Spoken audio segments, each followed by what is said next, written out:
Welcome to Flesh and Pod, a flesh and blood podcast, breaking down weekly news and notes from the tournament scene, community drama, game strategy, and more. And now, here are your hosts, Derek and Logan.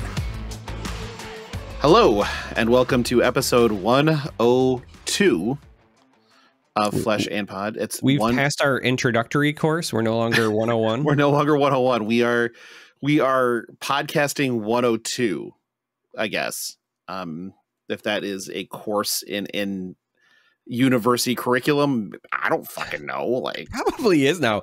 It probably is. You say that, but I would almost guarantee that even if it's not at like a big prestigious university, there's got to be a plethora of community colleges that have a podcasting. Well, okay, let's just. course. I'm going to do this because I'm going to go university. I'm going to Google We're university. going to do this live now. We're already derailed to Google. We do it live. University of Phoenix podcast courses. Oh, Phoenix! I just would have said. Let's look here.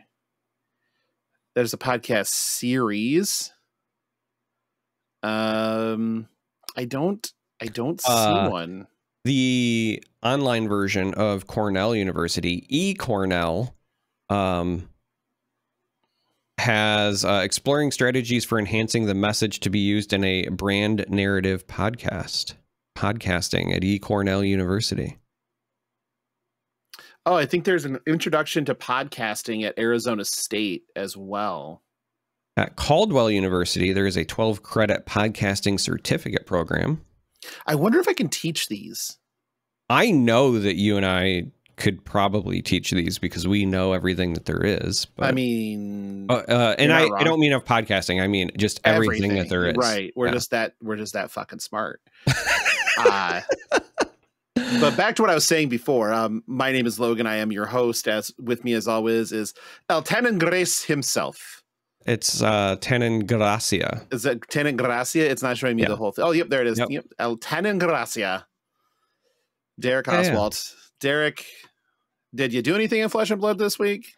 I didn't do anything directly with games. In fact, Wednesdays are the worst night of the week for me, and I continue to schedule things on them. So not only is that when my local armories normally are, and then I never get to make it, but I also normally do the recording for Wampa Radio, and I missed that this week as well because of a combination of work things and the inability for other members of the show to move their schedule around. So I didn't get to do a whole lot. Most of my Flesh and Blood related stuff has been preparation for Barcelona, the calling, as well as preparation for figuring out my activities while I'm there, the people that I want to see, which side events I'm going to make my wife sign up for and then drop immediately.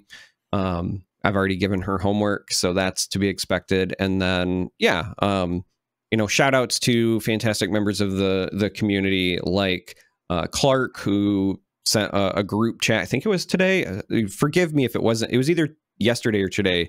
The days are all blending together the closer I get to Barcelona. But he started a group chat trying to like coordinate stuff, and that was very kind. And then Ijur is also going as well, and I'm hoping to meet him and pick some beautiful artist proof. Well, I mean, if they're there, they might sell long before I can get there. You should just tell him you want it, and then I saw the line in Baltimore, and I waited through that line in Baltimore, and I will do it again with one arm. With one arm, right? Stitch is still in it at that point and I still had my sling. At least I hadn't lost it yet until the end of that night. Yeah, yeah, I did lose it later that night. It's still somewhere in Baltimore, but I will do it again. And yeah, I'm looking forward to it. So that's a lot of what my stuff has been. I've also just been like revisiting, draft content. It's so funny. Like, I feel like after this ProQuest season, most of what I've done is develop my own like personal draft strategies, and I feel pretty confident with that. But that's also like a local thing, and so obviously I'm traveling halfway around the world, and people's draft strategies are going to be different, and so I just wanted to like revisit some of the content that had been put out, because even if it's not the same strategy I want to follow, I want to be able to identify like what other people might be trying to play or do, and it might be based on information publicly available. So it's been a lot of that. Yeah, and that makes sense, right? This is called preparation. It's I not know, something that so I do a lot. Yeah. Normally, we are team fuck it, we ball. Fuck it, we ball. That's just kind of how we do things around here. Yeah. So we had a Blitz Armory on Thursday and the Cold Foil Symbiosis shot, and I wanted one. So you got one? I played Kasai and went 4-0 and got one.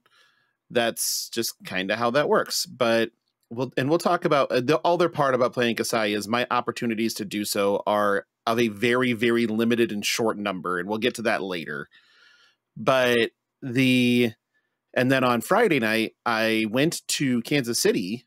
I live about 3 hours away, and went and saw a good friend and co-host of FAP After Dark, Bryn's band, play, which was fantastic. It was a good time. Good to see, good to hang out with Bryn for, the small amounts of time she had as she was like, doing band shit, including playing and running a merch booth and yada, yada, yada. But also met me, who was Greg, one of the other hosts of FAP After Dark and producer extraordinaire, also was there for a book signing. Not his. He was getting Jim Butcher to sign his shit. Oh, he wasn't waiting in line for hours to get a copy of the Stoic signed? Correct. He knows that he can just mail that to us and then we'll take care of it. But in this case, he was like, he got to the venue like with 10-15 minutes to spare before Stay Inside, which is Bryn's band, got on stage, and then got to hang out for a bit. Him and I we were out until like 2 a.m. Wait. This is the first time that I remember hearing the name of said band in my head canonically. Up until this point, it was always just Bryn's band. Oh, the band name is Stay Inside. Please tell me that this band is at least 6 years old, and that they had the name before the pandemic, and then they had the pleasure of just riding out quarantine with a band named Stay Inside. I don't think that's 100% true, but it might be, because nothing would make me happier than hearing a story about somebody like, hey, we're starting a band, we're going to call it Stay Inside, and I want this to be a conversation that happened in January of 2020. They have been active since 2016. Yes. Are you happy now? Yeah, I'm so happy. Yep. I know the Vishnu, their drummer, so when they were trying to like get the band name down or whatever, I know that Vishnu came up with the band name as a reference to not pulling out. But that's a little FAP After Dark content for everybody. But yeah, so 2016, so they then had to stay inside while being named Stay Inside, just for the pure lulz of it all. But yes, so they were active before the pandemic with that name. Oh, just so you know. But yeah, and there was, like I said, a great time. Like I said, Greg and I stayed out until like 2 a.m. We went to Power and Light for a little while, and then we came over went to the casino for a little while. He was there with his family, so he was like, I can't stay out too late. And I'm like, okay.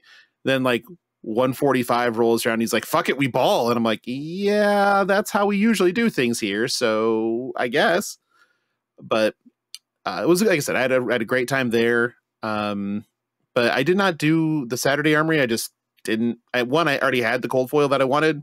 I really didn't care about the playmat. And yeah, so I just skipped. I felt fine with it. I can tell the leaves are turning though, because our armories went from like barely being able to fire to 14 people just immediately. So it's like, okay, people are free again. That's how this usually works. We have a giant lull. Summer's over. People are sticking around.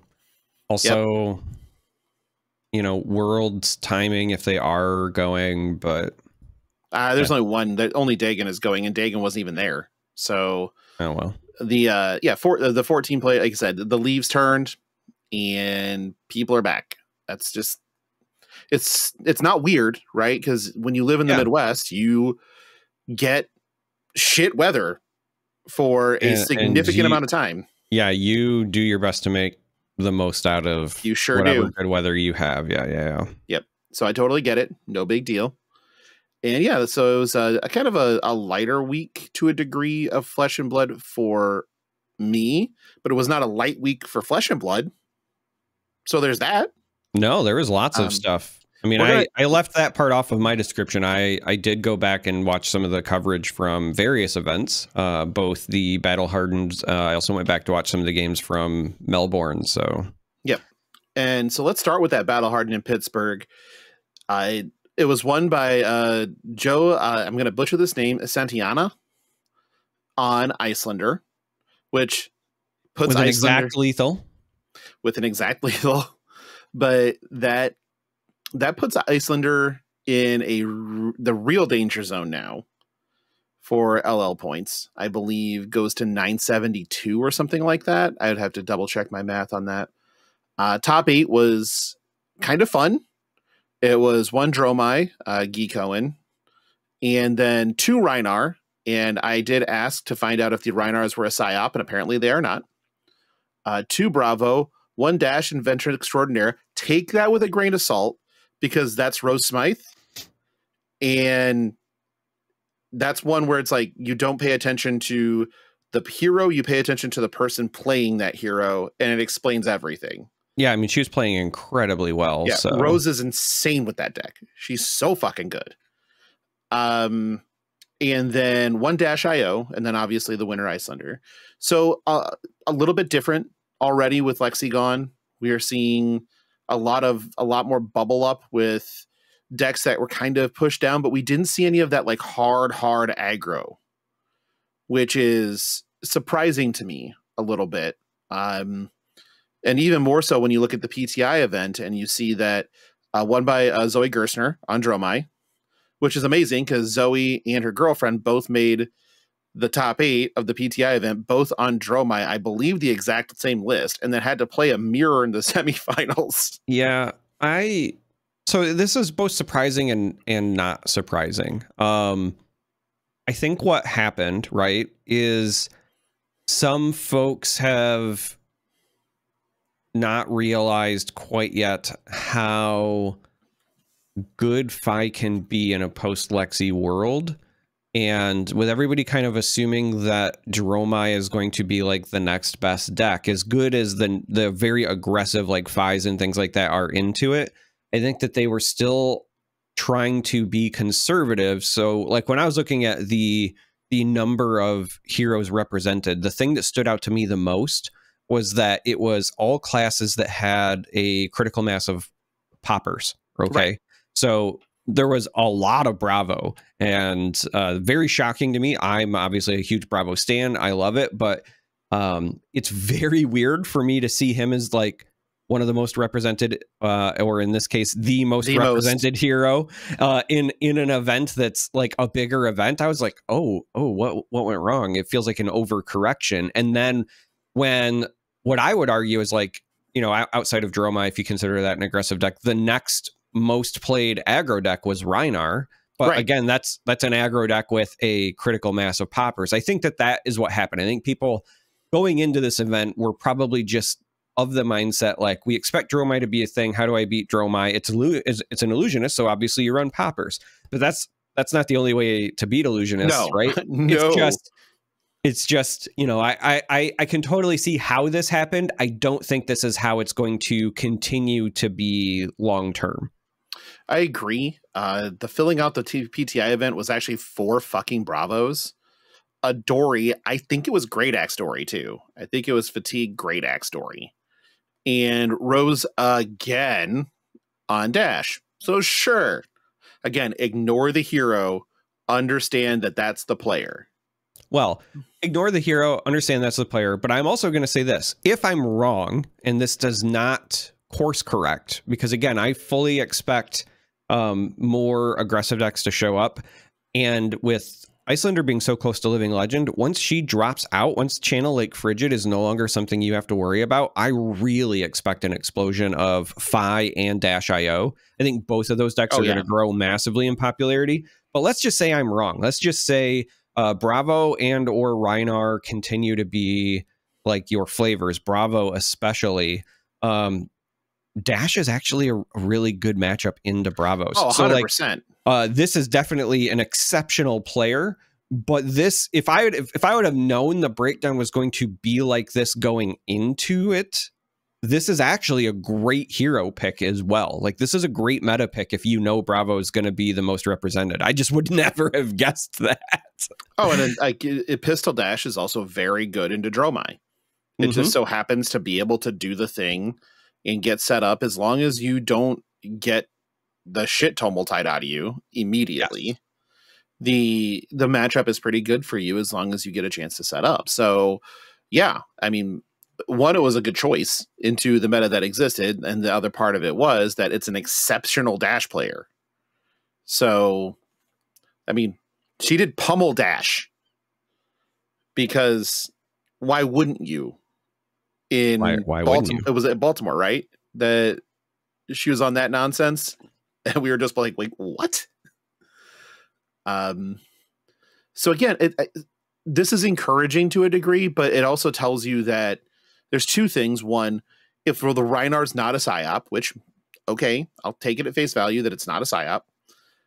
That is very interesting for Worlds. I also think it's very interesting that, one, there was only one Dash IO in the top, and that, if I remember correctly, it was not very well represented in the meta breakdown.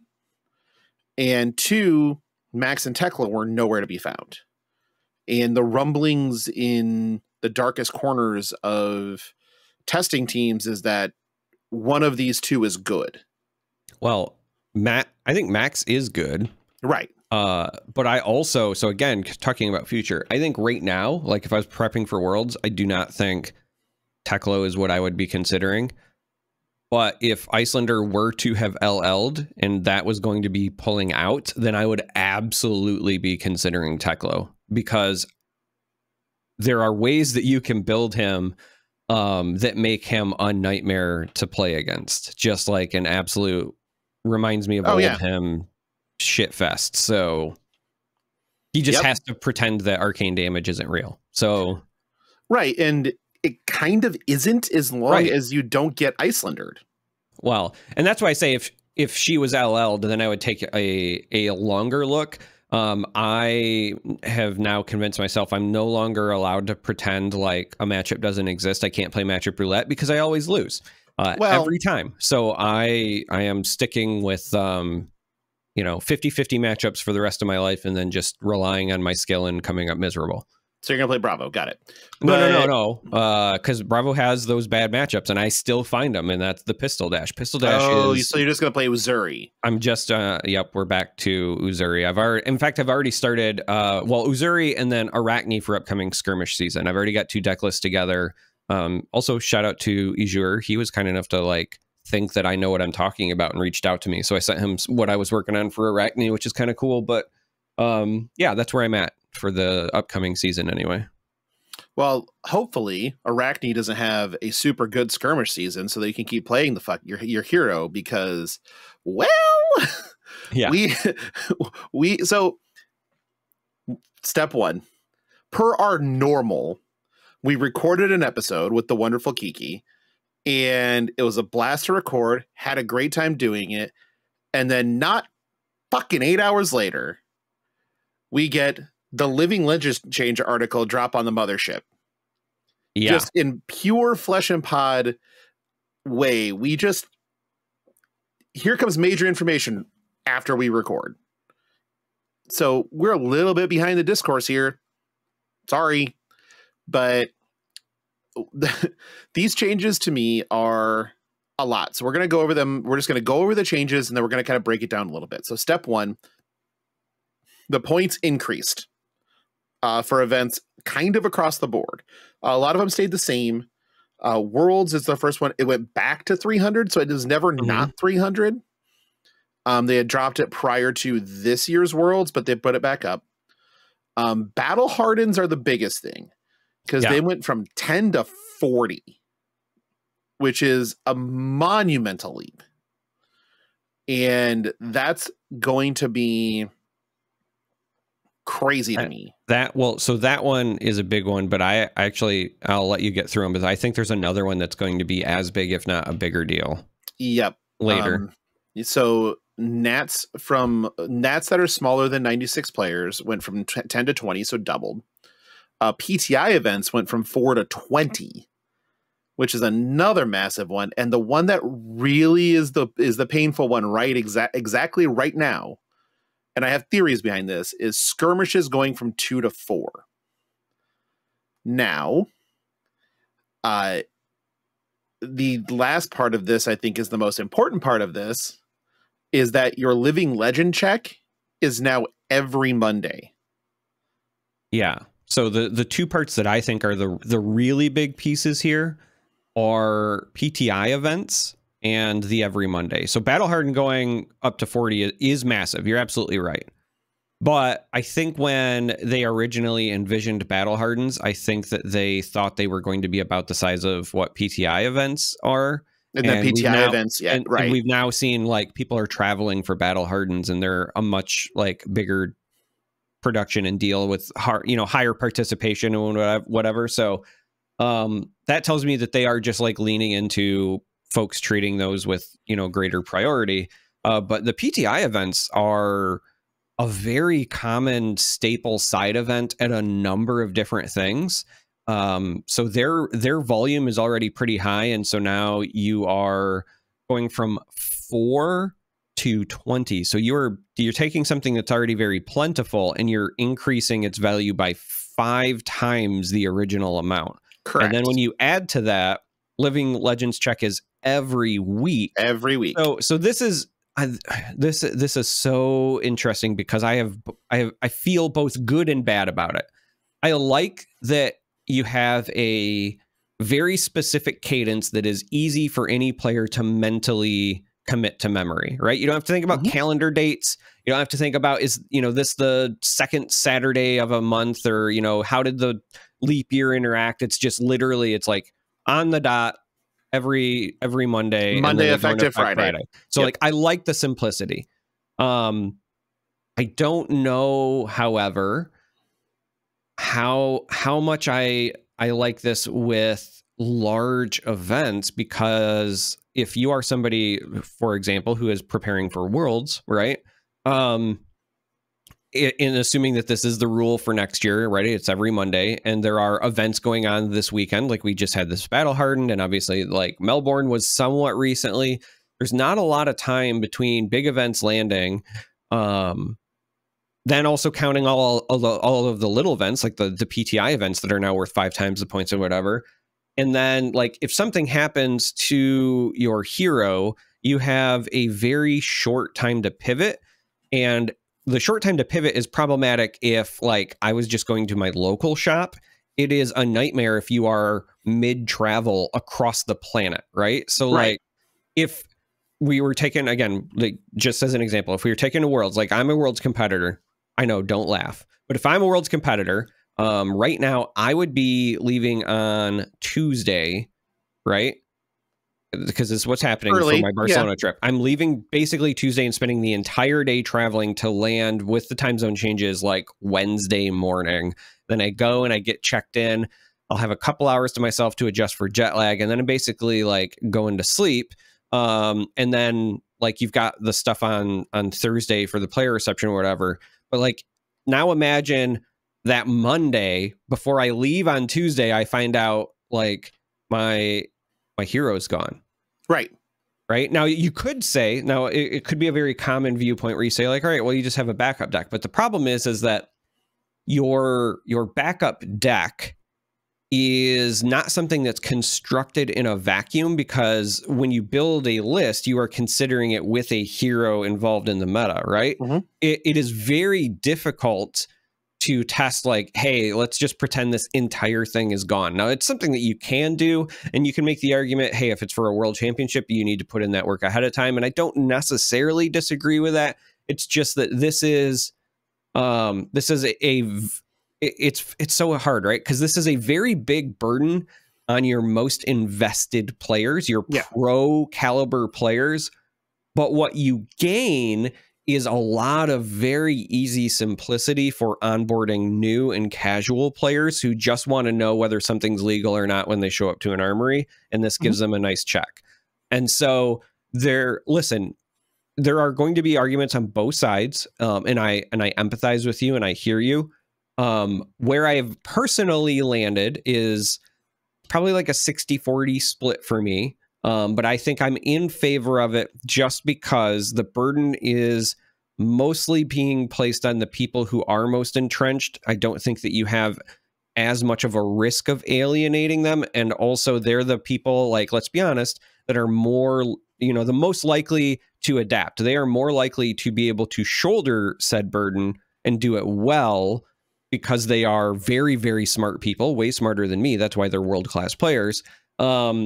So I feel like if LSS is looking at this and saying like, hey, we want to make the game more accessible. We want to make things easier, as simple as possible for new players, for returning players, for whoever. Let's just go with this nice weekly cadence. You don't have to worry about anything. It's always the same. It's Monday and Friday. Yes, that will put in, an extra burden on our pro players, but also like they're pro players. They can handle it. So like that. Again, if you're somebody who's frustrated with this, I empathize with you, but I can understand that sentiment. And so that's why I say like right now I'm like a 60-40 split in favor of it. But we'll have to see how it goes. Right. So a couple of things. And this is an if, right? If Icelander had won 7 more pro quests, she would have LL'd yesterday and been on the list on Monday and not playable at Worlds. And granted, she was close enough that if you're looking for a long-term hero, she obviously was not going to be your choice. But on the other side of it, you already knew that there would not be, there was just going to be the Lexi check and your hero wasn't there. So we're good, right? Yeah. Well, then you get blindsided. Now, I will say this. I firmly believe that if Icelander was in trouble or was close enough that one Battle Hardened could have won, they would not have made this change before Worlds. If Icelander could have got there, I don't think they would have made the change. Full stop. Yeah, because I think that's probably fair. Because obviously they have that internal data and they can monitor it. But because she wasn't, even if she would have won the Battle Hardened and the PTI event, would not have made it. Would have been 992. So this was fine, and I'm guaranteeing that they had that data and they said, okay, we can roll this out now to prepare people. But part of what you said strikes me because you talked about players. This is really infecting your most enfranchised players, right? We're coming up on skirmish season. There are 508 Blitz skirmishes worldwide. There are so many heroes that are close enough. Like, so I would going after the skirmish season and possibly after week 1 of skirmish season, we will see Kano, Chain, Ira, and Kasai all gone. And so if you were planning on playing a couple weeks worth of skirmishes and some of these are your heroes, nighty night.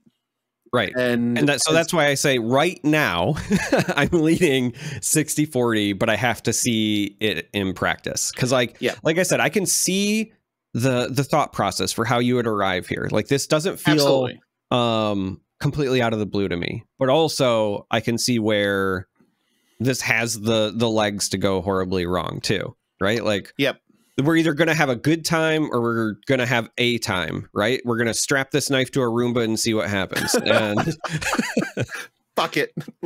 See how many Achilles tendons live through this. But here's the other part of this. And I think that this is also part of the calculus.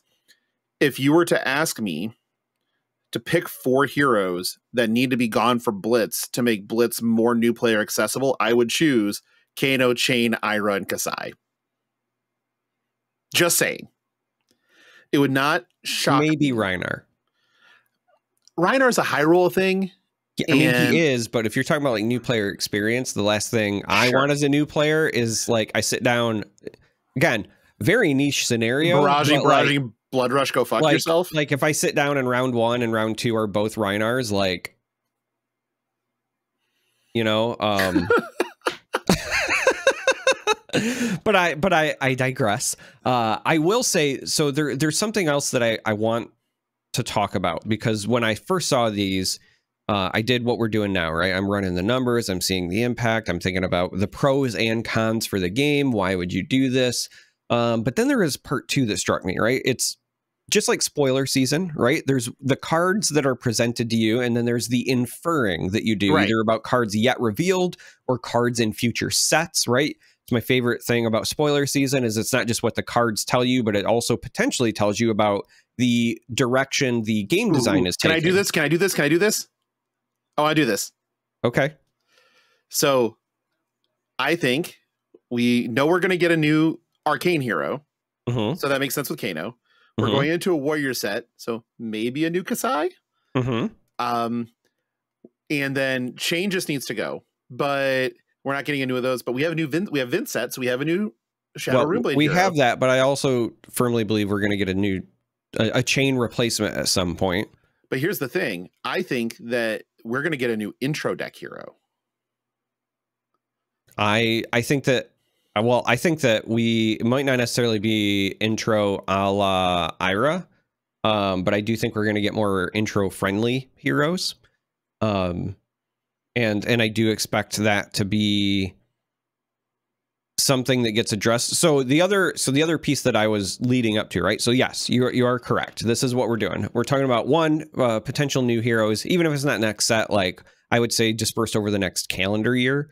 But the other thing that really jumped out to me is the timing of this announcement, along with the timing of them essentially saying that what they want and what their vision is for future sets are draftable sets. And there is that process of like, okay, if we are introducing new heroes at that pace, how do we keep the scope of game design within a hittable target? Because again, we're an eternal format game.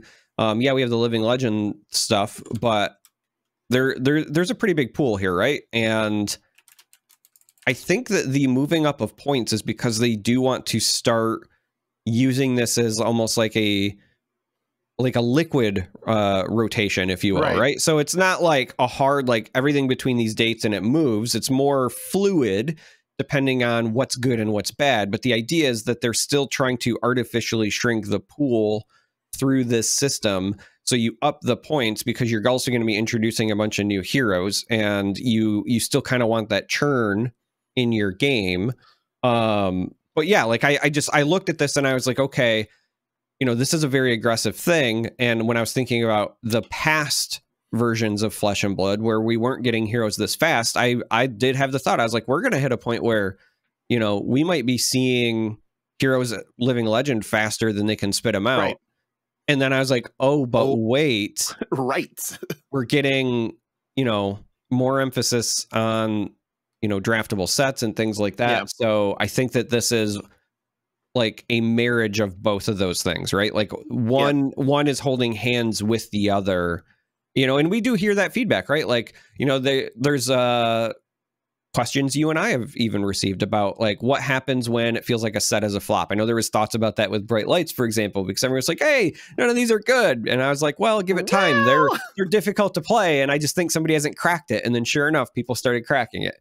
But like, again, you look at Outsiders and like there was some good stuff there. And then there was Riptide.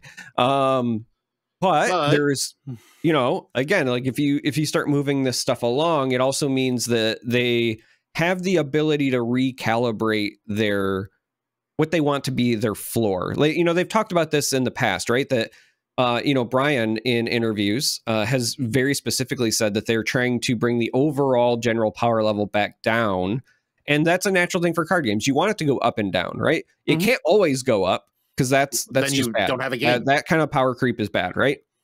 You do want that fluctuation, but you want to be able at times to capture the excitement of like getting your hands on something that feels power level. But then when that, or powerful, excuse me, but when that happens, it raises the power level, right?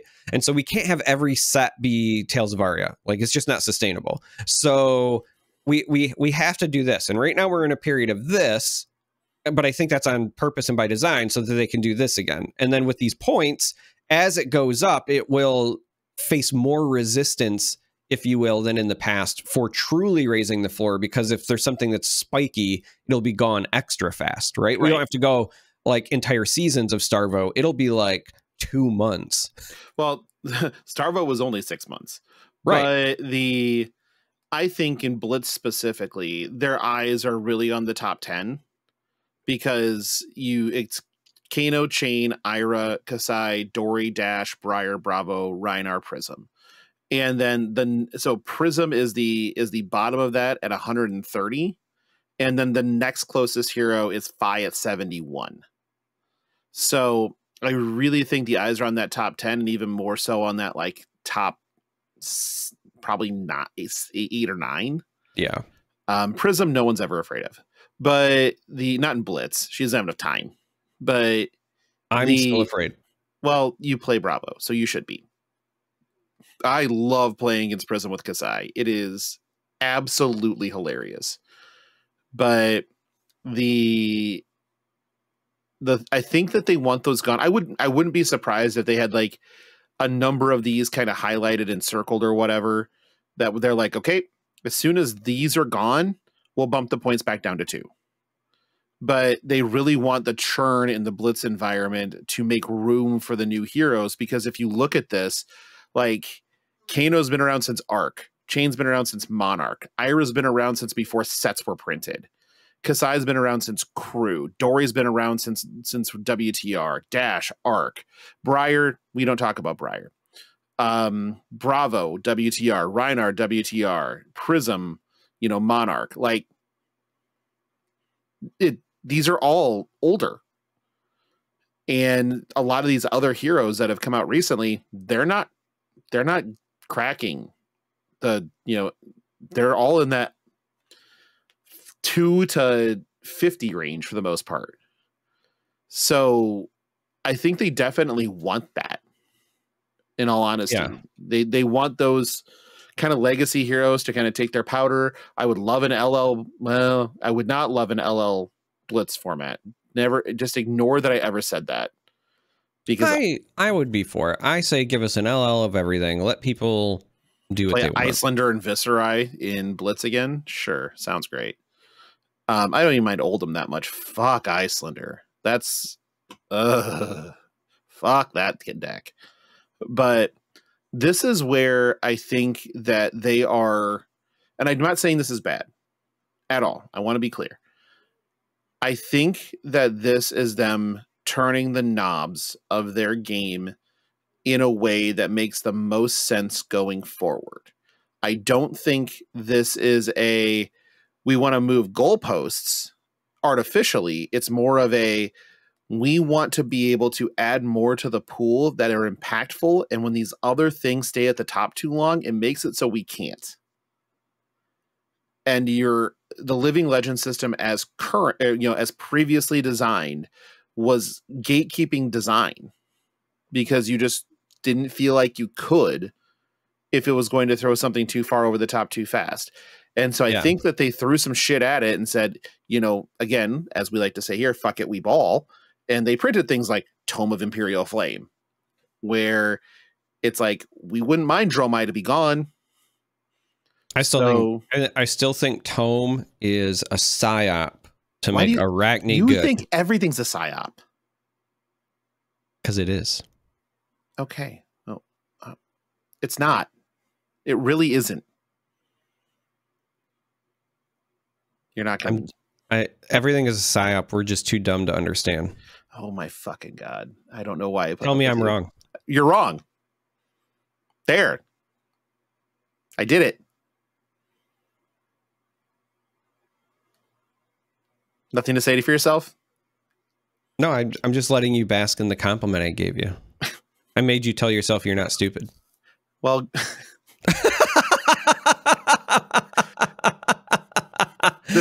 you are why I drink. You know that, right? Uh-huh. I love you. Fuck, love you too, but god damn it. Anything more to say on the Living Legend changes? I mean, I think that we're definitely in the too early to tell phase. And I think I'm right with you on the 60-40 part of it, but I definitely understand the 40. Oh, for sure. Ultimately, this is what I will also say. LSS has been historically very good at taking feedback. It might not always be at the speed that we would like, because there's a lot of moving parts with a game of this magnitude and the business side and whatever.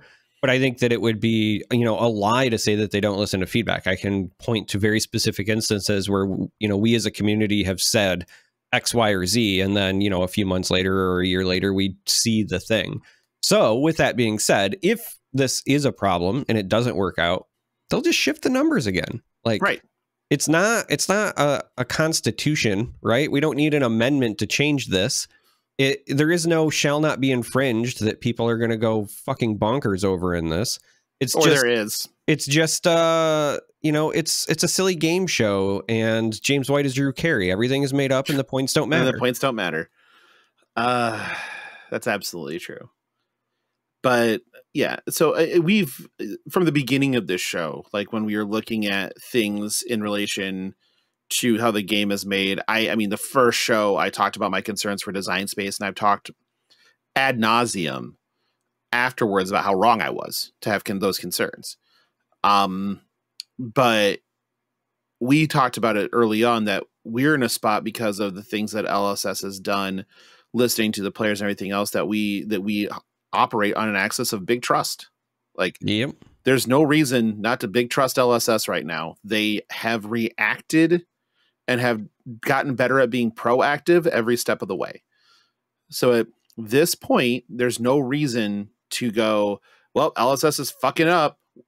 They might be, but if they are, they'll fix it. Historically speaking, they're batting 1,000 at fixing the mistakes if they find them. So, I mean, listen, this is a company that banned Dustblade before it released. So they issued an apology. They are willing to be like, yep, that was a mistake if it was one. So it was. I'm just saying, like, they have earned, like you said, a level of trust with us that, even if it's a bit rocky, like, I expect them to get it right. And so absolutely, that's ultimately where I am with this. I see the good, I see the bad. I can see, the thought process behind it. We'll see how it goes. And if it's horrendous, I expect some changes. But I do ultimately still do appreciate that they were trying to simplify the system so that you don't have to wait for obscure calendar dates or whatever, right? Like, it's just every Monday so that it's easy for new players to, hey, I just got to check on Monday. Okay, nothing, good. Yeah, it's not printed in the back of the Codex Gigas, so you have to get access to a monastery in whatever the fuck country it's in right now. Are we talking about the Redemption card game? No, we are not. Oh, okay. Just checking. I was actually just like thinking, because I'm having a beverage as per normal. Cheers, right? But I was like, damn, the sour is good. I'm having coffee at 11:08 11:08 p.m. Yeah, you're a fucking moron. But yeah, one of us is a raging alcoholic, and I'm the more. Okay, couple of things. One, sir, I am a drunk. Alcoholics go to meetings. 2, I am not raging. Ever raging. Excuse you. Have you heard your tone? Especially right now? This isn't rage. This is exuberant amusement, if anything else. You cheers. Fucking cuck. But cheers. But this is like this is a 2020 sour from Upland. And I just decided to bust one out tonight because what reasons? And I hadn't had this one before, but it's coriander, lemon, and orange zest. And fuck if it isn't delicious. I mean, that sounds right up my alley. It's really good. I might have another one. I love my alcoholic beverages to like feel like I'm getting my daily dose of vitamin C when I drink them. I love a good citrus stuff. Like mojito is my jam, and then if they don't have mint, then I go with something citrusy. So that sounds right up my alley. Yeah, I think I have another one, so I'll bring one to Columbus because it is absolutely delightful. Just no free ads, but Upland is probably my favorite sours on the planet. They just do such a good job with sour beers across the board. I have a fridge full of them, and they've been aging for a while. And I decided to pull this one out. I was like, oh my God, this is way better than I thought it would be. Fuck, even though my hopes were already high. Moving on. I'm going to do this one this week because the 20K Realm Invitational is coming up really fucking soon. It's like a couple weeks away. That's exciting. Like it is actually very exciting. Yeah, I get to see everybody and do the thing and yell at Keith because I was doing my weekly check or bi-weekly check on the price of cold foil Courage of Blade holds. And so I was on tcgplayer.com looking at listings, and I see one from the Realm Games. This motherfucker. In Keith's defense, okay, he didn't do that listing. One of his staff did. And there's no way he didn't know one came through. Okay, but he hasn't had a chance to call you yet. Well, maybe he didn't know. Maybe the staff literally took it in Saturday. But I'm just saying maybe they just got it in. The staff member listed it, and Keith hasn't even called you yet because he's trying to get a hold of the staff member to fire them promptly. You know what? I accept that. But yes, the Realm Invitational coming up December 1st through 3rd in Columbus. 20K Invitational on Saturday. 10K Classic Constructed Brawl on Saturday. Sorry, 20K starts on Friday. 10K Brawl on Saturday. You may see that there is early bird pricing. If you are invited to the 20K and you do not make it to day 2 of the 20K, they will honor the early bird pricing for the Brawl event. So you don't need to sign up and hope you need to cancel it if you're already in the 20K. They will honor that pricing. That's something I talked to him about yesterday. And then a Saturday team sealed 5K that will qualify for next year's 50K Invitational. And even better is they added a Living Legend event to qualify for the 50K Invitational next year, which is pretty cool, really dope due to popular demand. And then also there is, if you look online, you'll see a bunch of people retweeting this cool I'm going to the Rumble picture. And by going to the Rumble, that by tweeting that or whatever, you get to follow the directions first of all. But if you follow the directions, you'll get entered into a drawing to be in an alpha draft. Yeah, that's the one with the bird, right? It's the one with the bird. It's the one you don't go on anymore. Yeah, no, I meant the thing everyone was retweeting. It was the one with the quailifications. Quailification. It is actually quailifications. You are correct. Yeah. Okay, that's why I was like, oh yes, the bird one. It's the bird one. It's the dumb vice president one. Do you remember when being a politician, it was like a scandal if you couldn't spell potato?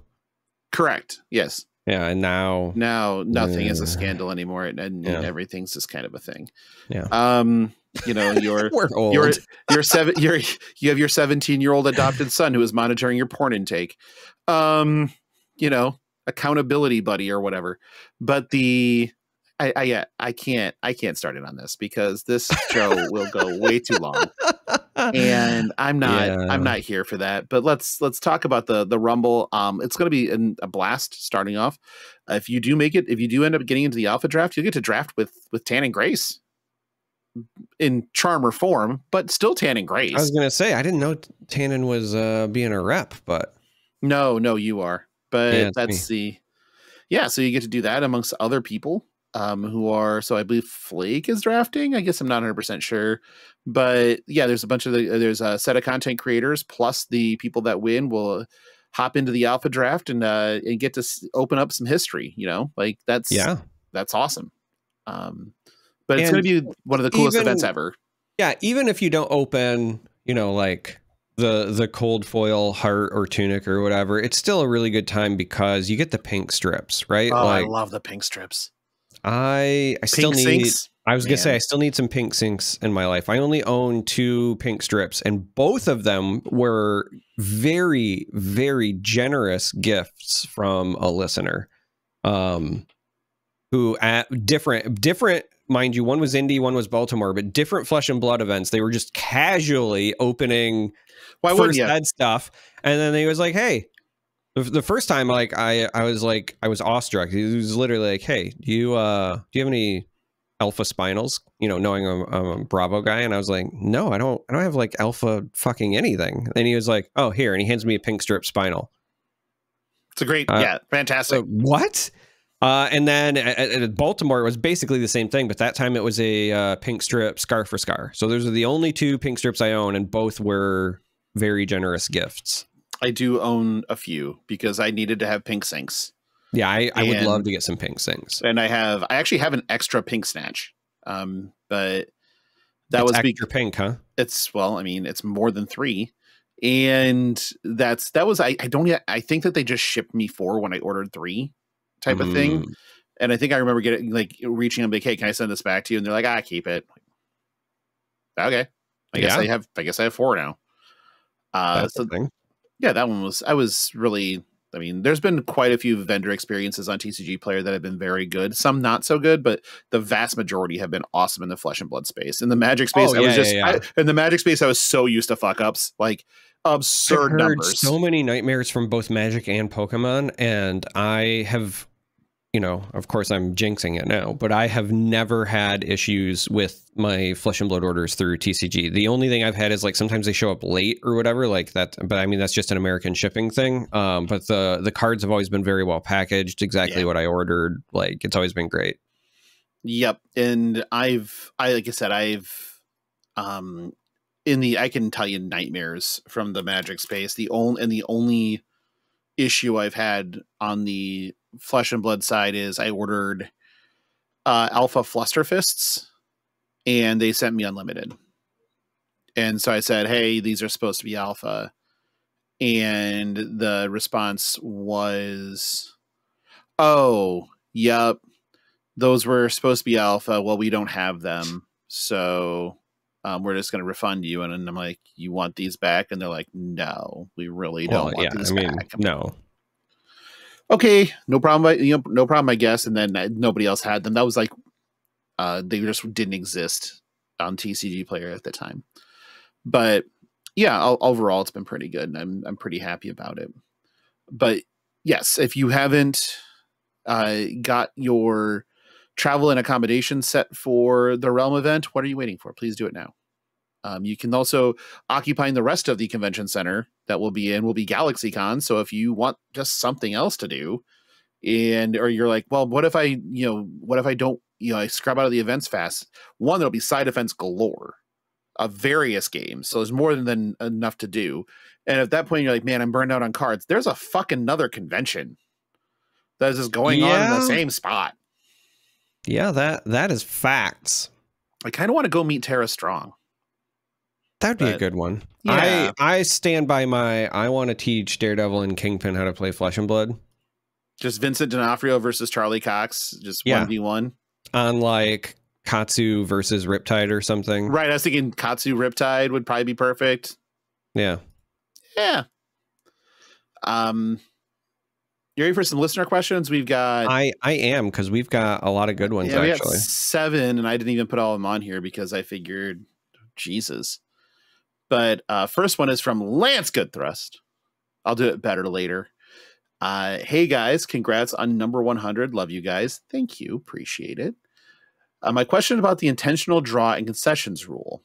On 3 occasions in a couple of months in 2 LGS, the interpretation of this rule has led to a DQ.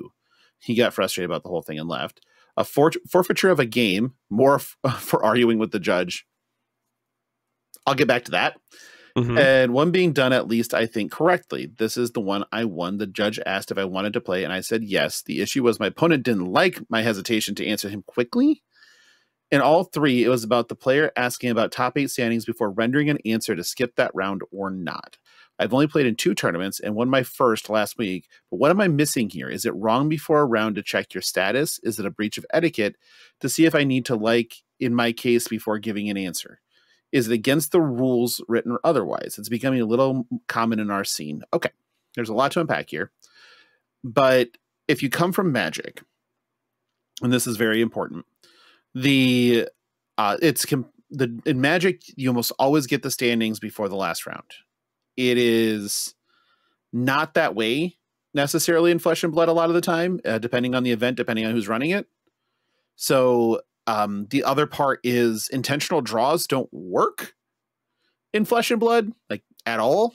Not really. Yeah. They kind of designed it that way. But they designed it that way on purpose. They encourage people to play the game. I know it's weird. Like you want people to play the game, but. So there's that part too. The concession rules have been redone 3 times, I want to say. Because originally there was no such thing as conceding. Yeah, just period. Period. Just fucking couldn't. It was, yeah. You had to willingly take lethal. Was the only way to concede. And if your opponent couldn't present lethal, you couldn't die to them. So concessions originally just didn't exist. They eventually revamped those rules, but in order to concede, it had to be within this certain time frame window, and you had to call a judge over to witness the concession. And I'm pretty sure you also had to place your hand on the Magna Carta and sign in blood that you were willingly conceding the game. It was pretty archaic. Now it is concessions can happen. You just mark your loss in gem and you move on. But when time is called in a round, if any action is taken, you cannot concede at that point. The ability to concede is off the table. Right. So there's a lot going on in there. So intentional draws are out the fucking door. Because what an intentional draw does is neither player gets a win because no one won. That makes sense. The system of gem is set up so you get a point for a win and 0 for anything else, for any other result. And the first tiebreaker is opponent match win percentage. So if you take a draw, you do not get any points, and your opponent didn't get any points.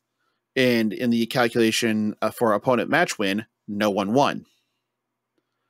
So that percentage drops. So intentional draws, bad idea. I would not recommend.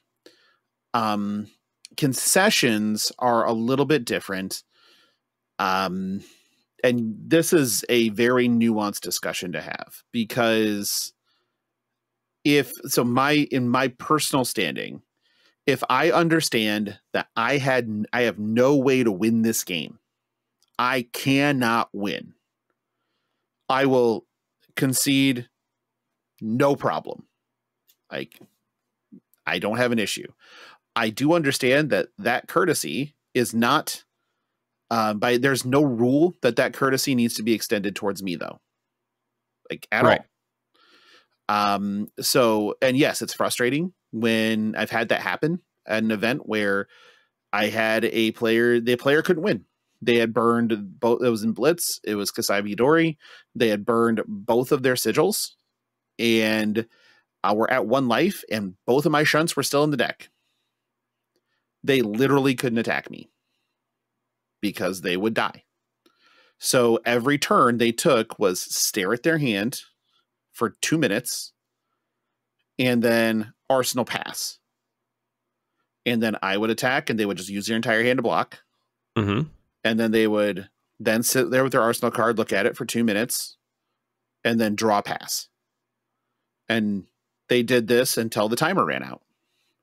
And when the timer ran out, I said, okay, I still have shunts in the deck. You're at 1. You've burned all your sigils. Would you like to concede? No. Yep. Okay. And they're like, would you like to concede to me? I'm like, you literally cannot win. So no. I'm only asking you because you literally cannot win. And their reply was, well, we'll just have to be a draw. Like, okay. Now it turns out a little bit later, like I had the conversation because obviously I was very frustrated, and my friends standing behind me were very frustrated. And the question was, well, what's the big deal? I mean, it's a draw. It's better than a loss. I'm like, actually, it's not Magic. The draws are not worth a point. They're not worth anything. The argument is from LSS that they're not the same as a loss, but every metric that we've ever seen is that they're the same as a loss or worse. So yeah, that's basically what this turns into. And my opponent was like, oh, I didn't know that. I'm like, okay. But, so it's very easy to get frustrated. The concessions rule is still a little wordy. And it's also possible that in the instances that you're seeing, there was the old interpretation of that rule as well. But yeah. I firmly believe that you should be allowed to concede at any point in time. Like, it's your game. If you want to walk away. So, yeah. So almost any point in time, there are some things that I want to cover. And they should seem very obvious, but for folks who have never been in the situation, it might not be obvious. So I just want to be clear. One, if you're ever talking about concessions or prize splitting or anything, okay, that's bribery. Right. That's bad, right? That's considered bribery, potentially. It could be, and then it could result in you being disqualified, right? So you cannot, for example, say like, hey, I'll concede if you prize split. That's considered bribery, right? You, without mentioning the concession, can say, would you be interested in a prize split? And then we play it off or whatever, something like that. That's different. But even then, that's nuanced. I personally, my rule of thumb is I don't do anything that mentions prize splits at all unless the judge present brings it up. Depending on the event I'm at, sometimes they'll say like, hey, for the top 8, right? They'll say, hey, we'll do like silent voting if anyone's interested in a prize split. But it has to be unanimous, right? If one person says no, then you just play it off, and then we'll do it again for top 4 or top 2, right? It's just a nice blind system. I think that's the best way to do it personally. But like my rule of thumb is I don't mention anything prize split related unless the officiant and the official judge is what I was trying to say. But that wasn't even close. That was kind of English, I guess. Yeah, I don't know. I'm aficionado or whatever. Hey, I don't know. Anyway, unless they do it because again, you just don't want to get an accidental DQ, right? So don't mention prize splitting or invites or elo. That's another one, right? So technically, if you say like, there's no prizes at all, right? Let's say you're on like a 3-in-3 day or whatever, but if you were to say like, hey, I'm really like trying to work on my elo, do you mind? That's still bad. Like you're theoretically not supposed to ask your opponent to concede at all. Ever. Just like if they do, that's one thing, but you cannot ask for them to concede under the rules. So just kind of like keep that in mind. The other thing is when you are doing conceding, even if it's a mutually agreed upon thing, technically you still have to present heroes. Yes. And so basically it's like I present my hero, you present yours, and then maybe I'm just like, hypothetically speaking, I got paired into Prism. I would rather hang myself from the ceiling fan, so I just auto concede, right? Right. That's fine, but you still have to present the heroes. So just don't concede, report, and gem, and then like walk away. Usually my rule of thumb is like you present heroes, you both put your hero on the table, you concede, and then what I would do is I would call a judge over and say, hey, I just want to let you know, I've decided to concede after we presented heroes. And then that's really all you have to say. I wouldn't give them more info. It's like talking to a cop, right? Like, don't give them more info than they need. Absolutely don't. If you do have to give them more info, my tried and tested and true one is just, hey, I saw that hero. I don't like this matchup, and I really have to use the bathroom. So I'm just conceding, and I'm going to go that, or I'm really hungry, or whatever. Because again, like, that happens. No harm, no foul. But you do want to make sure that you present heroes and you see the judge do it, because the last thing you want is for them to be like, hey, I saw like, table 2 is empty. What happened here, guys? Right? Like, you don't want that to accidentally DQ one or both of you when you're trying to do the right thing. So just be careful like about what you say. Make sure you present heroes. And I would end with, if you're ever unsure, call the judge and be like, what am I allowed to do and what am I allowed to not do? And then, because again, like if you're saying like, I want to make sure I'm following the rules, then that's a lot more helpful than finding out after the fact. Yep. And if the judge says something that's different from your understanding of the rules, I would also say, sucks, but probably don't argue with them and get kicked out or whatever. Like, just play the game at that point. Like if your choices are argue with them or just play the game, like I know it's frustrating, but playing the game is always the easier option. Yep. And then wow. Okay. Players may ask for a concession from their opponent before presenting their deck during the first start of game procedure. That's the only time that you can ask. And then you can, for timed rounds, players may concede any time at any time up to and including when time expires in the round. But once a player takes an in-game action after this point, the player may no longer concede the match and must play the game to its natural conclusion. So that's straight from the tournament rules. Just decided to grab it really quick. My biggest thing would be, if you came from Magic, don't treat this like Magic. It is not close. And to me, that was just completely weird, because I played, competitive Magic for a very long time, and coming here, it's like, yeah, you can't ask for concessions, and intentional draws are bad. I'm like, okay, like that weird, but good to know. Now here's the big one for me. Why the fuck is anybody arguing with the judge? Like, there are so many things in life you do before you argue with the fucking judge.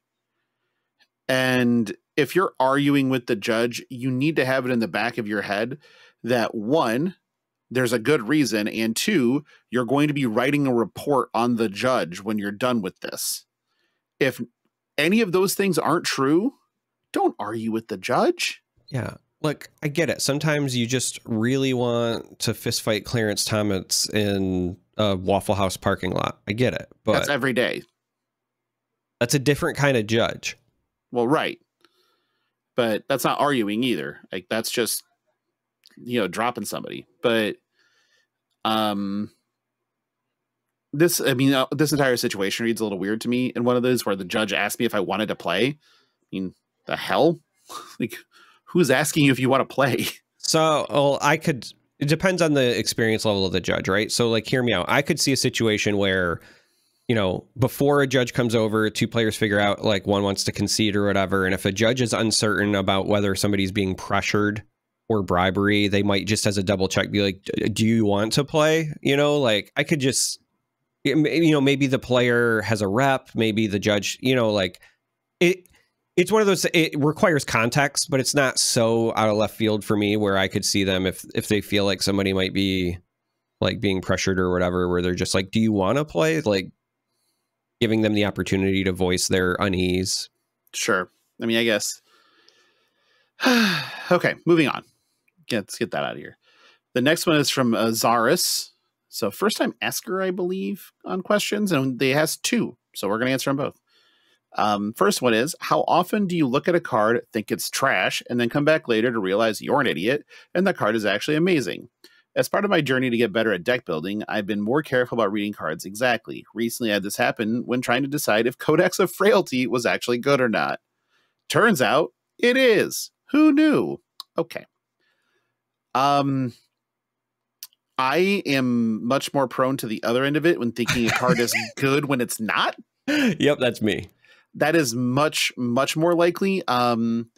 When I played Magic a ton, and I'm way more guilty of this in Magic than I am in Flesh and Blood, but when I played Magic a ton, I would like read a card and be like, holy shit, this is bonkers. And then buy, you know, a ton of 10-cent copies of it or whatever. I have that box of shame still, full of cardboard that is not worth what it was printed on. And I was 100% an idiot. Now, that box of shame has circled back a couple of times to where some of it was actually worth something. But by and large, it is just shame. And that's mostly how that goes for me. In Flesh and Blood, I don't, and again, there are 102 weeks of evidence. If anybody wants to go combing through and find out if I said a card is bad, that was actually amazing. But there's a couple of cards that I can think of that I thought would be, you know, fantastic and were not. Call Down the Lightning is a good example. I thought that would make a difference, and we'd see Fuse Lexi playing that card, and it did nothing. And in that same kind of vein, I thought that Amplifying Arrow might be something that gets played, and it does not. It is definitely not good enough. So there are a few. By and large, I think that I've mostly been on point with these. Oh wait, there is one. I said that the Trench of Sunken Treasures was a piece of shit that should never be played. And I was wrong. It is not a piece of shit, and there are definitely instances where you play it. That was the one I was definitely incorrect on that one. Just throwing that out there.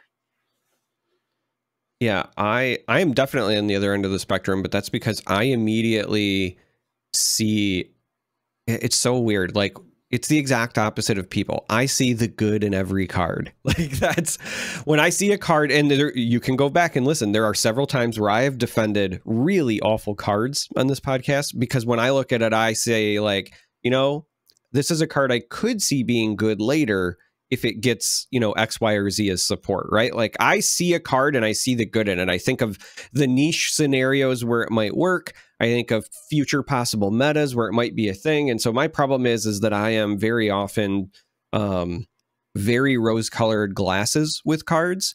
But I also, part of the reason that I think that I do that is that I think it's going to be not very long before a lot of folks really catch on to what's good in any set. I think that a lot of the extra mileage comes from doing those kind of like mental earmarks for when things might be good depending on metas. I think that like the really good deck builders are the ones that will bring out cards that were not really like being considered. And even if they only run them as like a 2 of or even a 1 of, if they get that little bit of extra mileage, like that's where you make a difference as a deck builder. And so I'm always trying to think of like, all right, what are the cards that are, you know, a 5 out of 10, but in the right situation are still slightly better than the other 5 out of 10s, right? And how do you get that incremental advantage?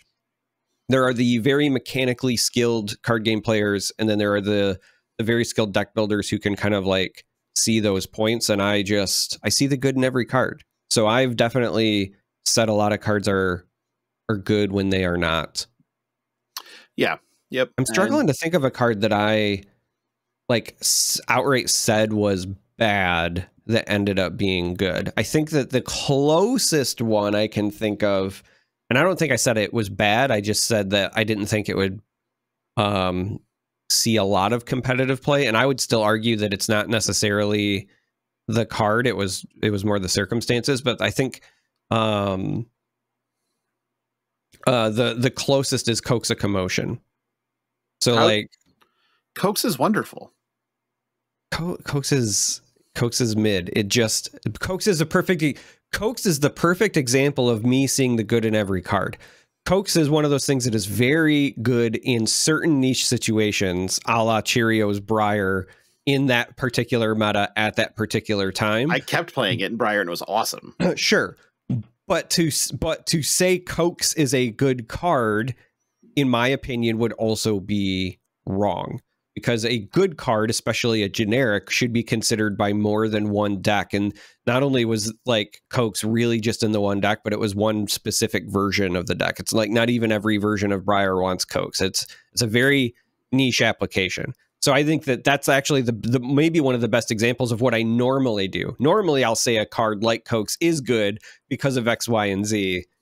And then it's always those niche situations where it's like one deck will ever care about it, right? But the Cokes was a time when I saw it come out, I was like, oh, this is like a fun UPF card.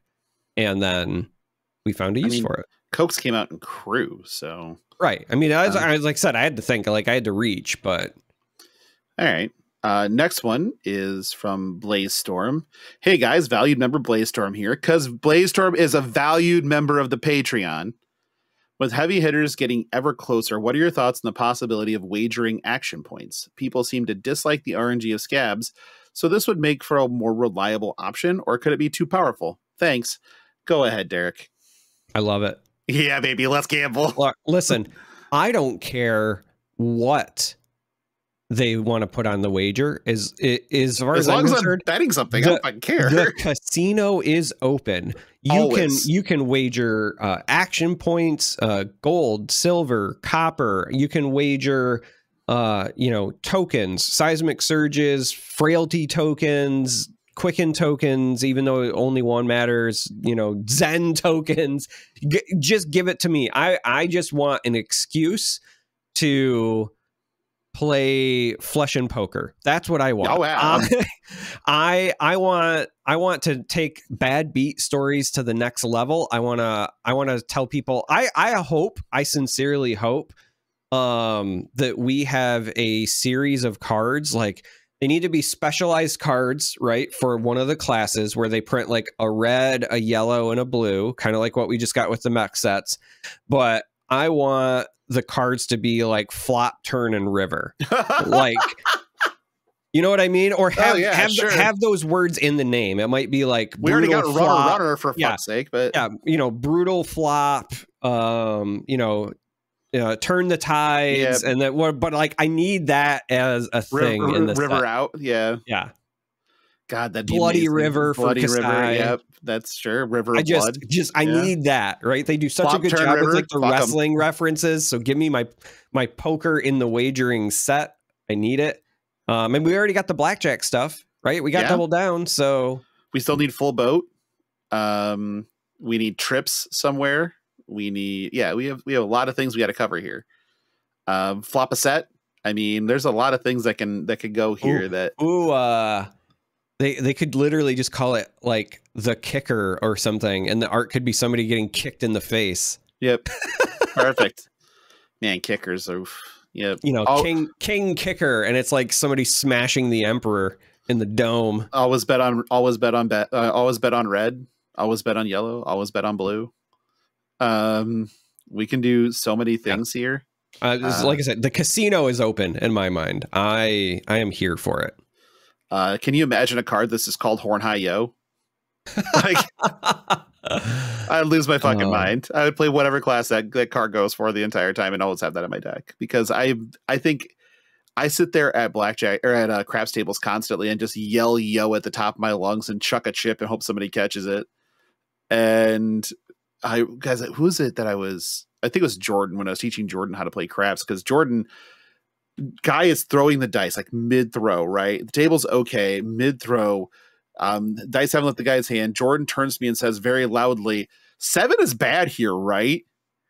And the dice then release and the 7 rolls. And I thought Jordan Kennedy was going to be murdered on the spot.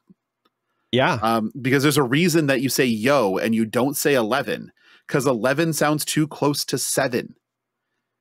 So, because you cannot say the number 7 at a can't fucking say 7 table. Can't say 11. You can't say heaven. You can't say if your buddy's name is Devin, he's now D for the moment.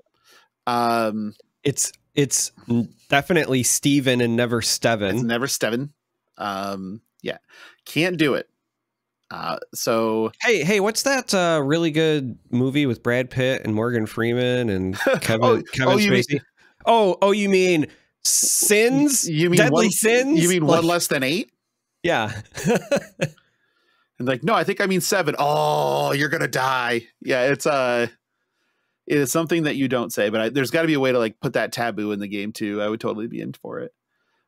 Speaking of Jordan, the next question is from Kaz Bellerin. Who would win in a 1v1 basketball game, Logan or Jordan?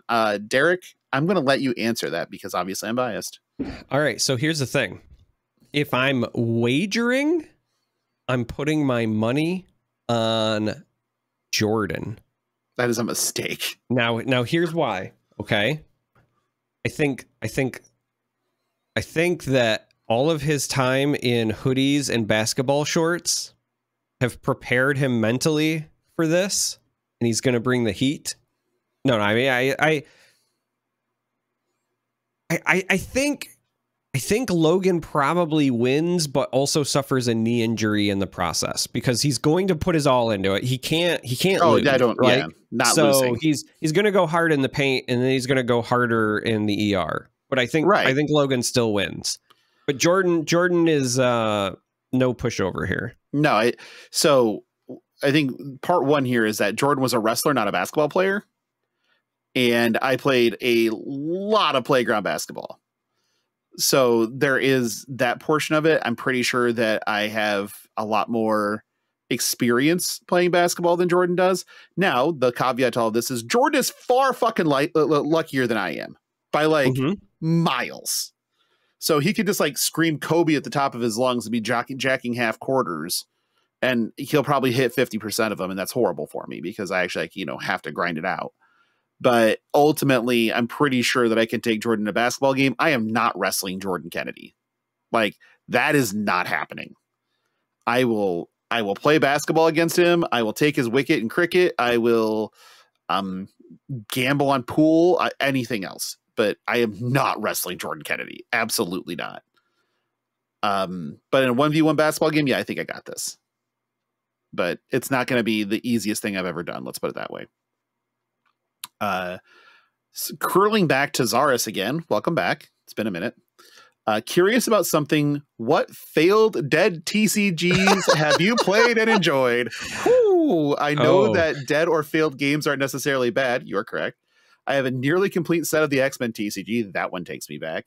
And have a starter set of the WCW TCG with Jeff Jarrett and Buff Bagwell. That was a trash game. Marcus Buff Bagwell. Yeah, Marcus Alexander Buff Bagwell. You are correct. I am the stuff. Yeah, he is not the stuff. He has a lot of OWIs. But then he says, I had a hell of a time with both. Now, the list is long. Like, long. Like, this is going to look like a CVS receipt, mate.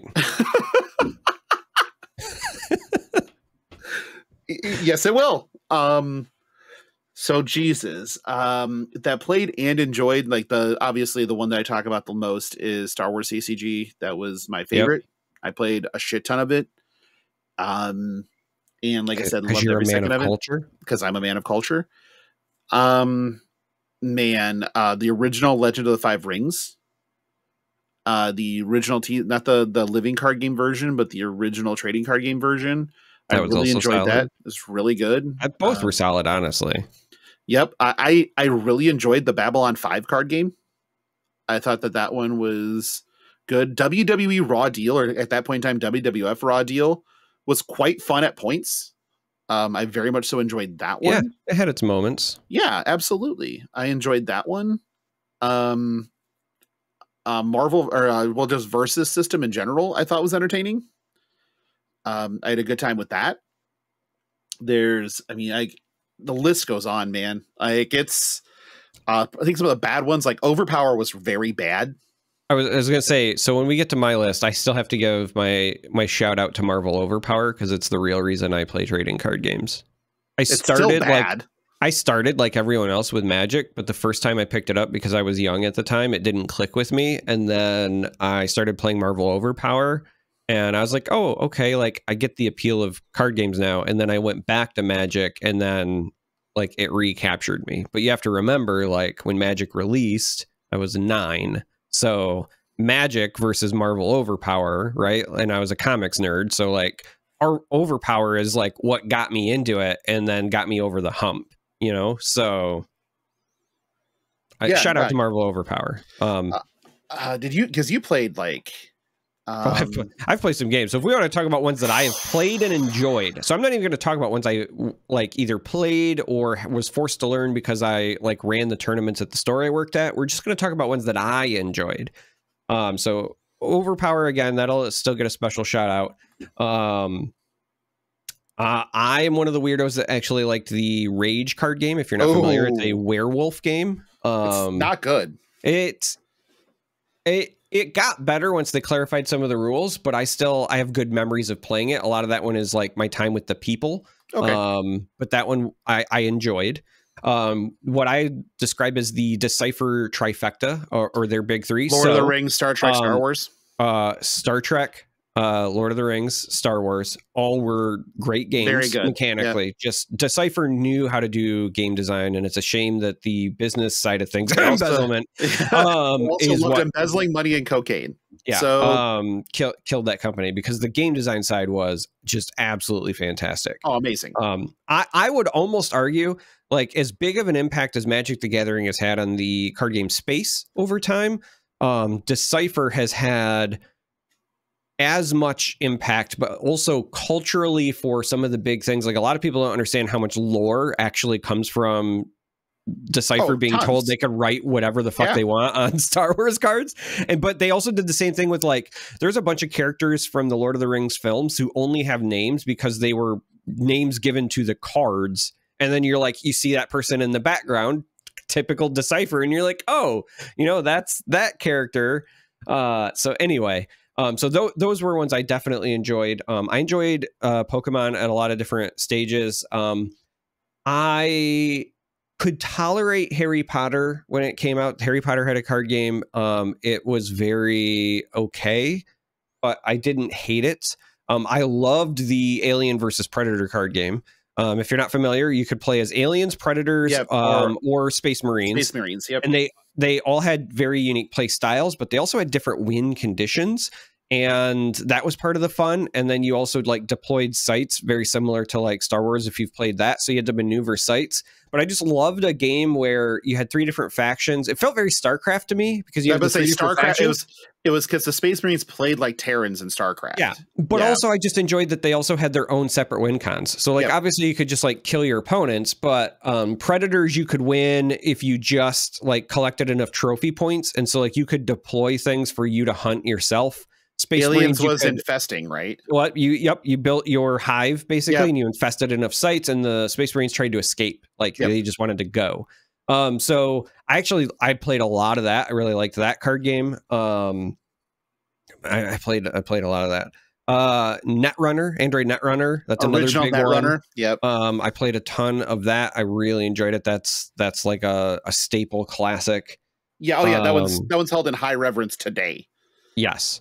That one is up there with Star Wars CCG in my opinion, in terms of like top echelon of games. There's a lot of bad ones that I played. Ooh. Like Spoils. Spellfire? I only that's another one. But like Spoils I only played because of the money.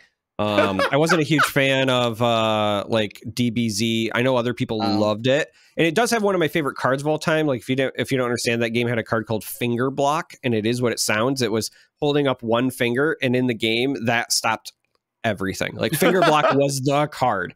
It was like Counterspell on steroids. It was the epitome of no, but I just love the absolute bravado of like, the WotC Transformers game was bad. Yep, that one was bad. I mean, let's be honest, like the other Star Wars games were bad. So Young Jedi was bad. Just war on steroids, and then the post Decipher attempt at Star Wars was not very good. Yeah, there's yeah. I could probably go through my closet and then like just start like picking out things that I still own cards for from all these dead games. I'm staring at the first 2 collector sets from Star Wars CCG next to me. So there's like right there, that brick that you see in the background, that is an original tournament sealed deck.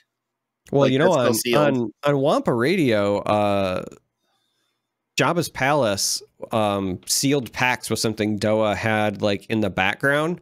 And then like filming live, we were like, hey, like we're just going to crack one. Yeah, like, crack them. Just crack a pack. And for those of you who have not seen that episode, literally just off the top, he grabs one pack and he opened a Slave Leia. So just like 30-year-old card game or whatever. And he just cracks like the best card in the set. Second best, but yeah. Well, yeah. Oh my God. We're going to move on because we'll be doing this forever if we don't. Greg also wanted to piggyback on that question. Also, what do y'all think about Sorcery TCG? I don't have a thought about it. I have Played Zero. The cards look kind of cool. Cards look good. I think that I like the idea of like playing on a grid. I love stuff that like buys into 4 elements and whatever. However, for me personally, what I've seen of the gameplay, I don't know how well it's going to be long term. It definitely captures, in my opinion, the spirit of early 90s trade card games. It does that well. But with no like, you know, tournament support and no like a bunch of these other things that normally come with a trading card game today, to me, it feels like a very good either like board game or something else that they have now made a trading card game. Like it's the long-term nature of it that I really question. Mechanically, it seems sound. I look at it and it feels more like a board game than a card game anyway. So it's fun. Cards look good. Like I said, pretty. The painted, hand-painted cards look great. But yeah, like I said, I haven't touched it, so I don't know. Donnie K asks, which Blitz Precon would you take into battle if you're planning on playing in a Precon only event? Which young heroes do you think will be in the next round of Precons? So the next round of Precons will be heavy hitters. And I don't know, because I don't know who the heroes are heavy hitters yet.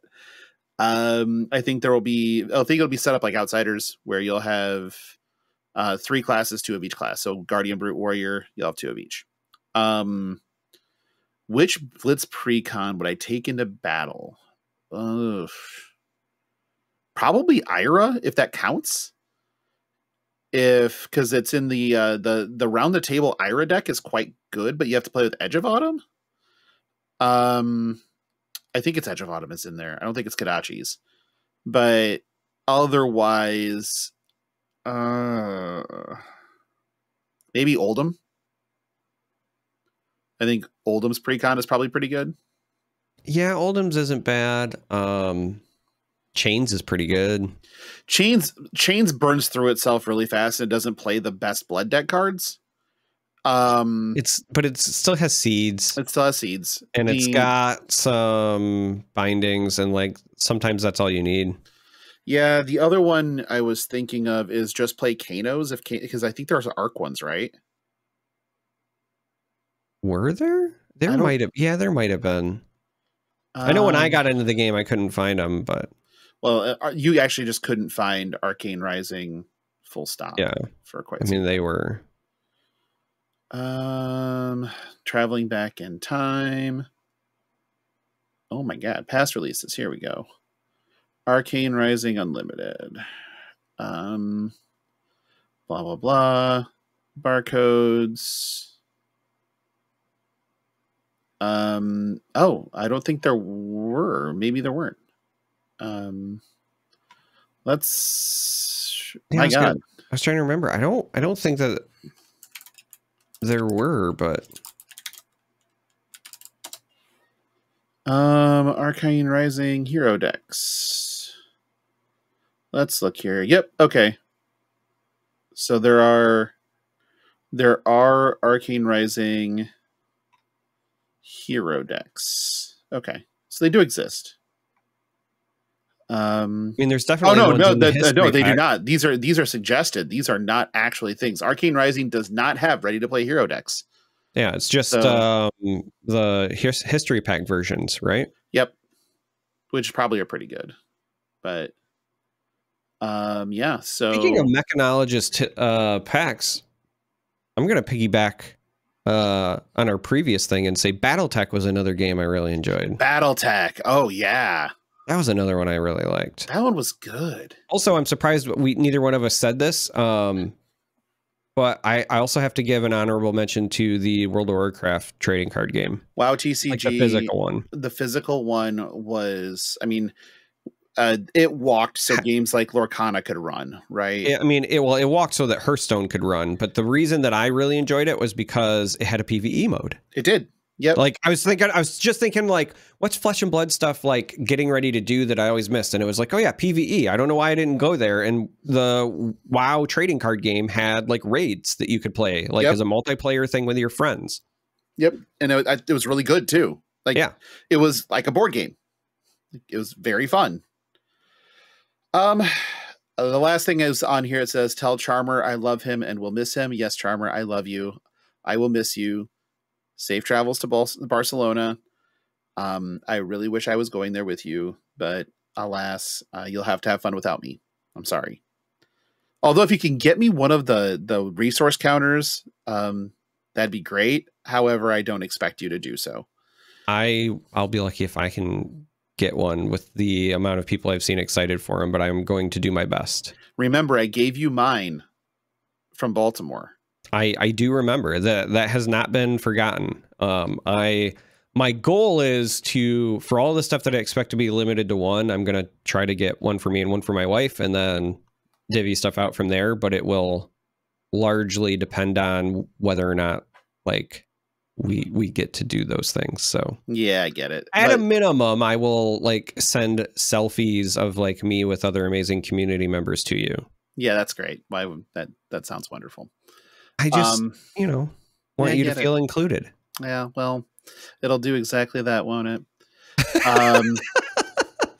We're going to do Patreon shout outs now while I'm, completely bummed that I won't be in Barcelona. So let's start with our associate producers. We have Alex, Andy, C-Dubs, Sindra, Kenny, and the Salty Sea Cat. For our executive producers on up, we have Blaze Storm, Dom, Jacob. Okay, let's get this one out there. Kiki was saying we need to hire a ring announcer to do these. After I belted the last one, but Lance good thrust. There we go. That felt good. Lance good thrust. Exactly. It's perfect.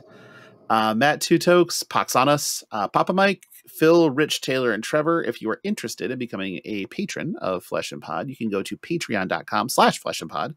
That link is in the show notes. There are 6 tiers. Sure. Sounds great to choose from. All paid tiers will get you access to the FAP After Dark content, which we do kind of once a month. Just a live show, not recorded. We will say anything that we really want to say. Sometimes Charmer gets a little heated in there. Bryn and Greg are fairly wild. I'm probably the adult in the room. So that should tell you everything you need to know about those shows. If you need to get a hold of us at the show, you can find us on Twitter at FleshPod. You can email us fleshandpod@gmail.com. You can join the Discord. That's the best way to get a hold of any of us, quite honestly. And I will probably make a Blue Sky sometime soon because I do have invites to use, and I don't think you can have multiple accounts. I couldn't figure that part out, but I'm also dumb. So there's that too. Charmer, where can they find you? Charmer.com on Blue Sky, Charmer on Twitch, Charmer on Twitter. What is it on OnlyFans? I don't remember. Or no, on YouTube. It's that Charmer on Twitter, but I'm slowly trying to wean myself off. OnlyFans is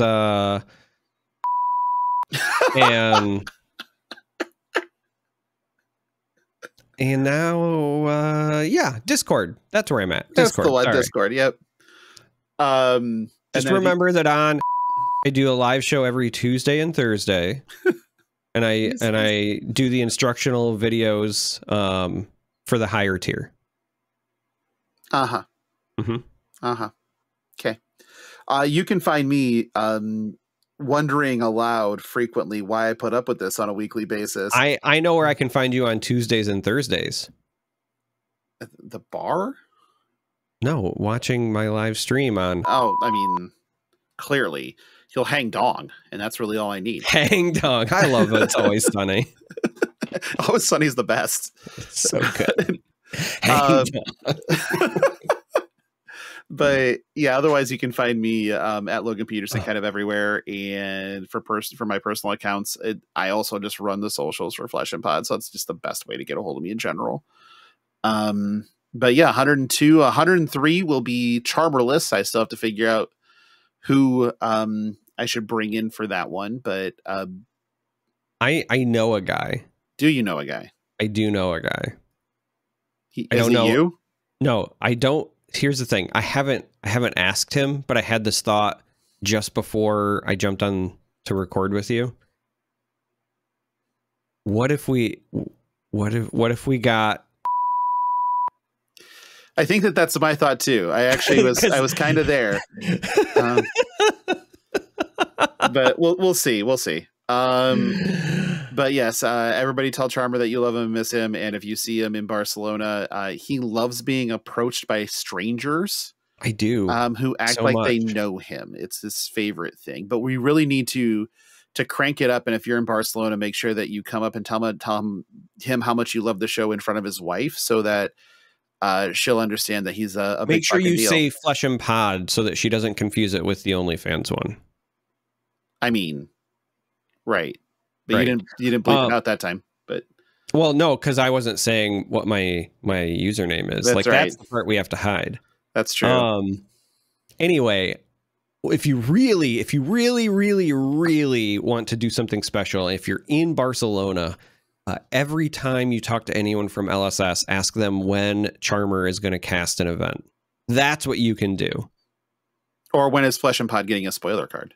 But that one will be a never, so don't worry about that one. But man, that's all I got. You enjoy yourself in Barcelona, be safe, make good choices, etc., etc. Last thing I want to do is have to do like a memorial episode. So please be safe, take care of yourself, and have fun. Do that thing. Have fucking fun. You know what? You bring up a good point. I need to send that to you. I have a pre-populated funeral playlist on my Spotify. Why does that not surprise me? Like, why is that just the least shocking thing I've heard probably ever? Just saying. Yeah, I get it. Otherwise, we'll be in person in 2 weeks. Yes. It's coming up quick. It is. I'm very much so looking forward to it. I just need the break. Like, I really need the break. So yeah, like this Barcelona thing is starting like actually a pretty wild month for me, because it's like I go to Barcelona, I come back, I have like 1 day in the office where I try to play catch up, and then we're off for Thanksgiving, and then I come back and I get like 2 days in the office, and then we go to Columbus, right? And that's a long weekend. And literally like the Sunday night that we're done at Columbus, I basically have to drive back, because then I have a flight on Monday for my day job that I have to go to DC for a conference. And then like it's just a whirlwind. It's one thing after another. Yeah. And that's, for me, it's I get back from the Columbus event, I have 2 or 3 days in the office, I think 3, and then I'm on a plane to Vegas, and then I'm in Vegas until the 12th, and then that weekend after that is my wife's birthday, then the weekend after that is Christmas, and the weekend after that is New Year's. Then I'm on the Realm cruise, and then I'm sticking in Orlando for the rest of that week after we get back from the Realm cruise. Like, it's a giant fucking mess. And somewhere in there's like Thanksgiving and shit like that too. I don't like, I know that here's the thing. It's a lot, and I'm going to love it because it's a lot. Like, that will actually bring me back up. So I'm really looking forward to it. At Columbus, I'm looking forward to the most out of all of that, because, well, I mean, eventually when it's fucking freezing here and I'm like, yes, I'm going to go to the Bahamas, that I will look forward to more. But as of right now, things I thought I'd never say. I'm looking forward to going to Columbus. So yeah, I never thought I'd say that, but not out loud. Here we are. Here we are. All right. Well, everybody, you take care of yourselves, and I will talk to you next week. And Charm will be back in a couple, I hope. So until then, 103 coming up. Bye.